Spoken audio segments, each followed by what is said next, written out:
let's start with this though. It's just like, it's heartbreaking, and it's strange to think that it's already been this many years since the anniversary of that tragedy, right? Yeah. And I know that it impacted not just the world and the hockey community, but you as well, because you've been on those buses. Just when you think back to that, what pops into your mind? To just that time when everything happened. Yeah.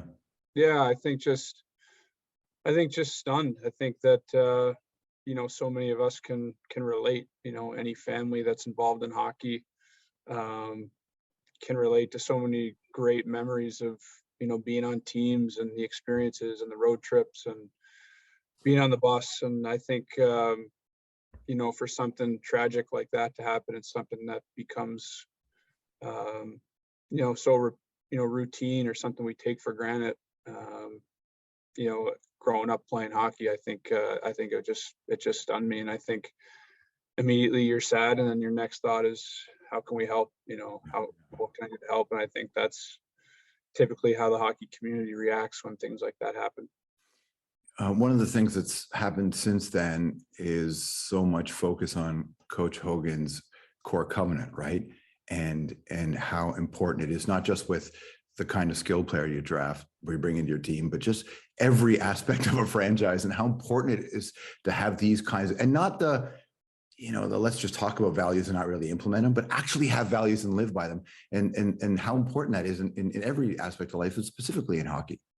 Yeah, I mean, I think when you think about sports, that's what sports allows you to learn, are those values. And specific to hockey, because that's something that I played and learned through and developed through. But I think whatever it is for anybody, I think that those values, regardless of what you do or what your passion is, I think if you live by those, you're going to be successful, and you're going to be a good person. So I love that, and I think obviously sport is a tool, and it's something you can use to learn, but those values are so important, and they go with it.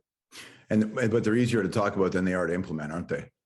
Definitely. I mean, you're challenged, and you have decisions, and every day, I think, to be reminded of that, to see it on the wall, or to be reminded of that is really important in different situations. So yeah, if you can check a lot of those boxes, you're doing something right.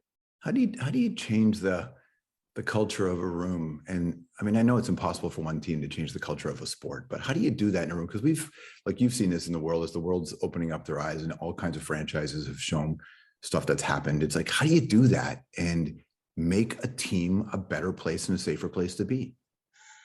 Well, I think it's strength in numbers. I think when you talk about any type of leadership, it's got to come from a group, but it obviously starts with one person, and then hopefully, I think good examples and consistency, and as far as what you're preaching. I think that with time, that's something that develops. It becomes a habit and becomes understood. So it's something that doesn't happen overnight. You need patience, but it really takes a group, and it takes everybody understanding the importance and believing in it. And I think patience ultimately, because it's something that needs to be learned and consistent in order to really make a difference, I think.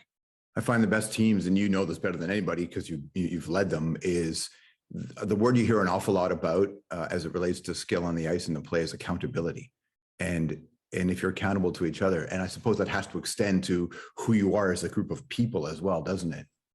Yeah, I think, whether you're a professional athlete, or, you're an athlete representing your hometown in a tournament, whatever it is, I think that you understand that, you have a responsibility to represent your town, or represent your team or your organization. You also have an opportunity to compete and do something you love. So I think just, understanding that is really important. And, if everybody has that in mind and keeps that mentality, I think, you're looking at it the right way, and you can definitely make a difference.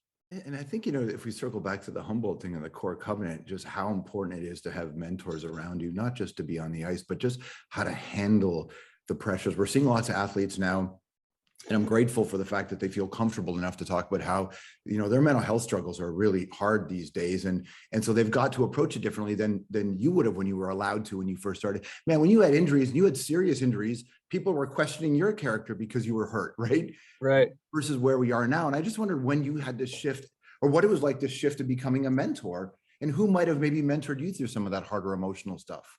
Yeah, it's interesting. I mean, I feel like even at a young age, I felt like I put the pressure on myself to be a bit of that just because I was a captain at a young age. And I probably put a little bit more pressure on myself to kind of step out of my comfort zone when it came to that. And it's not the easiest thing because, I was a younger player and, a lot of the guys that I'd be talking to are older than me. So I think it came in the form of just asking questions for me, trying to learn and take others' experiences and see how I could apply that. But I think it helps when you have the support of those around you, because I feel like you look at it as approaching it as a group. It's not necessarily you have to figure this all on your own. It's something that comes from the group. So I think that helps. But the more you can communicate that and ask questions and make it more about the group, I always felt like that took the pressure off me. And I look at the concussion and the more I asked people, the more I was upfront with my teammates, and they understood what was happening. It wasn't like I was just shouldering all this burden of being hurt. It's like, okay, these guys know what I'm going through. They understand a little bit more now. It's not like I just disappear for a day or two and they don't know why. So yeah, I think that communication helps and goes a long way. And once you do that, you're in it as a group and you can help each other.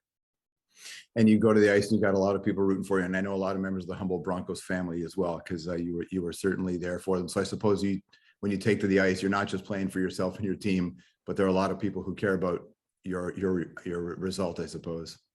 No, I appreciate that. Obviously, they're in our thoughts and prayers too. And I think, I don't think my sticks left the front porch in 4 years. It's still there. So, Right. Obviously always thinking about them. And, I'm not surprised the way the hockey community has come together and tried to be there and support them. And hopefully that's continuing to this day. For sure. Good to see you, man. I'll be following along. Appreciate it. Good seeing you too.